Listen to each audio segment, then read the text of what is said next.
It's a great pleasure and a privilege to be here. It's my first time at the ERF, and such a special treat to visit at this beautiful anniversary. I want to congratulate the board and all the staff. It's a remarkable achievement. But even more than that, I'd like to congratulate the members, the affiliates of this network, whose creativity and participation give it life and give it variety and give it vitality and value. So congratulations, and it's wonderful to be here with you. In that spirit, what I'd like to do, and with hopes of complimenting Professor Collier certainly, is to focus on lessons from the international community, and in particular, my phone is the source of my notes this morning and it's acting up, bear with me, to focus on lessons from the international community, especially with regard to knowledge networks and the role of research in development. In other words, if we take as a starting point Professor Collier's argument about the sort of critical success ingredients, and we think of ERF as a critical player in a larger regional story and regional evolution, what exactly have we learned about effective knowledge networks? What do they need to do in today's world as opposed to an earlier era? I want to share these thoughts with you by briefly tracing history, and specifically I'd like to trace the evolution in beliefs about the role of useful knowledge and the traits of knowledge networks, contrasting the assumptions and the models of an earlier period. I'm going to demarcate it a little bit loosely, but the decades following the Second World War as a very, very distinctive period. Contrast that period with today's very different demands and opportunities. And I would argue, if we look back, the early models focus on something quite basic. It's important to recognize that. And that basic thing is the need for evidence-based policy and of capable analytic organizations directly engaged with decision makers. They're primarily in government, and usually national governments specifically. And these are the first recognizable modern think tanks, but also development planning and research units within governments, whether it's the colonial powers or former colonial powers or newer nation states. And what are the early assumptions in this model? Again, about the role of knowledge and the institutional rules under which knowledge for action can be useful. Well, number one, that government can guide development.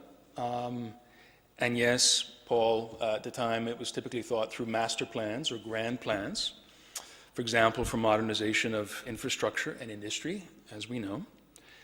But also that government can guide a shift in mindsets. So think of Prime Minister Nehru in the 1950s. Not only does he launch a program of large dam construction in India, but describes dams as the temples of modern India. It's a part of his storytelling to lead transformational change in a very large country. A second assumption, that to help governments steer, development research should focus on diagnostic functions, for example, characterizing barriers to growth of a nation or a region's economy. Think Professor Arthur Lewis and the birth of development economics, perhaps. But also evaluative functions, usually assessing government interventions of one kind or another. And this is a foundational period for relatively straightforward reasons, especially the buildup of technical skills grounded in applied science, including social science, supported mostly by government and philanthropy, foundations like Ford and Rockefeller and others, not supported primarily by the private sector, at least not directly. In addition, the tying of analytics to budgeting and finance, and therefore to power, whether within national governments or foreign aid agencies and multilateral lenders. And also the many ways in which, if we think of lessons of this period now, the many ways in which the first generation of efforts to apply knowledge to policy and the complexities of development could only be humbling. Why? Well, first, plans of intervention struggled with excess ambition and at the same time frequently with very narrow aims, such as in skilling or infrastructure development or some other compartmentalized goal. Struggled with both excess ambition and narrow aims that tended to ignore complex systems, what we now understand to be important feedback loops, not to mention marginalized voices and interests. Also, the demand for particular types of knowledge waxes and wanes, and we've learned that often the hard way, underscoring the disconnect between idealized development paths and the messy world of real decision-making and winning support for ideas in ways Professor Collier described, using the Chinese and Singaporean and other examples. And that's especially true, the fact that there is this disconnect between the idealized development path and the messy world of decision-making, if the ideas in play are thought to threaten the status quo. In that same vein, we came to realize over time that certain tools of research and policy analysis are, if we're honest with ourselves, they're far more limited and crude than we had hoped. And this leads, I think we can argue, to the insight, still frequently ignored, that much of decision-making is in fact muddling through with imperfect comparisons among limited options. It doesn't quite fit the idealized world of rational policy and planning. But let's fast forward now to a very different world today. I think it's characterized by a few main features. Number one, actors, whether in governments or firms or universities, are often overwhelmed with information, making the task of applying knowledge, or I should say sourcing and applying knowledge, much more about figuring out what counts and who and what can be trusted. For example, analysis of sector or cluster development that comes from traditional economic research units, as opposed to the sorts of business advisory services that Professor Collier talked about.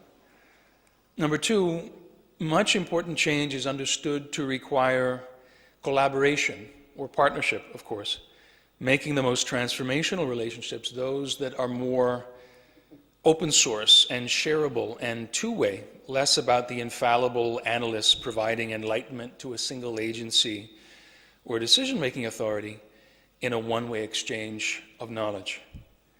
Number three, most categories of institution, both public and private, have disappointed the public, especially a rising generation of young people, making it crucial that knowledge networks play a role in enhancing competence and legitimacy. But only if the rationale for that knowledge, for the knowledge they bear, can be communicated in relatable and accessible ways. How exactly will it improve action? What are the limits? Whose interests are reflected in the analysis?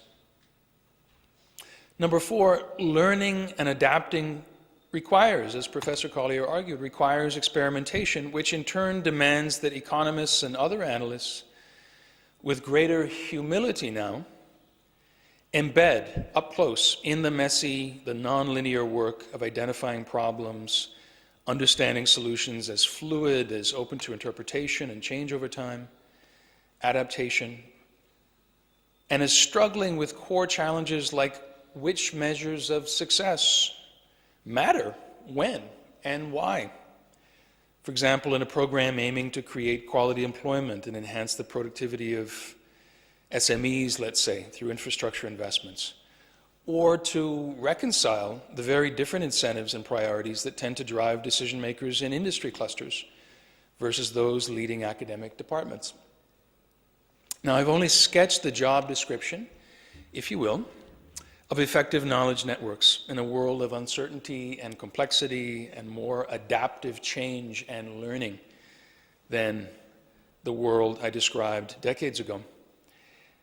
But in our work at the Ford Foundation, and I'll close with this, with operations in 11 very different parts of the world, we are engaged continuously across the full array of national and regional contexts. In some, even in large countries, a culture of planning is still emerging or emergent, with very few independent analysts or analytic institutions to encourage decision-making that's more transparent and that reflects a range of hard choices.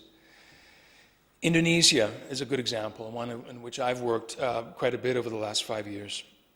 It's a good example of such an emergent case, and its continued heavy reliance on commodity-based growth is one key factor in that emergent culture of planning.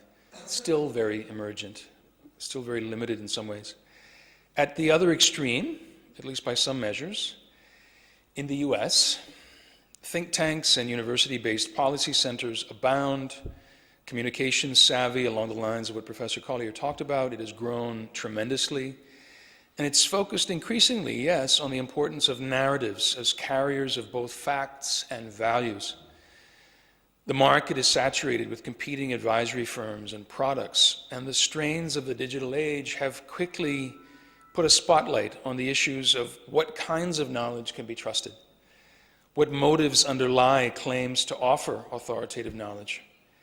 And frankly, in the current climate of media and politics in America, the knowledge we need to drive inclusive economic growth and to address serious inequality, it struggles with a sustained assault on the very idea of facts and the need for a shared and a well-informed public sphere. This is perhaps our most urgent challenge. But in every context, we find certain things to be true, including the need for knowledge networks that are flexible, that are driven by purpose rather than by habit, that are humble and yet at the same time determined to provide insight, and that are open to a vigorous conversation about what makes multiple forms of knowledge not only wise but legitimate, inclusive, and worthy of the changing public that it aims to serve. Thank you very much.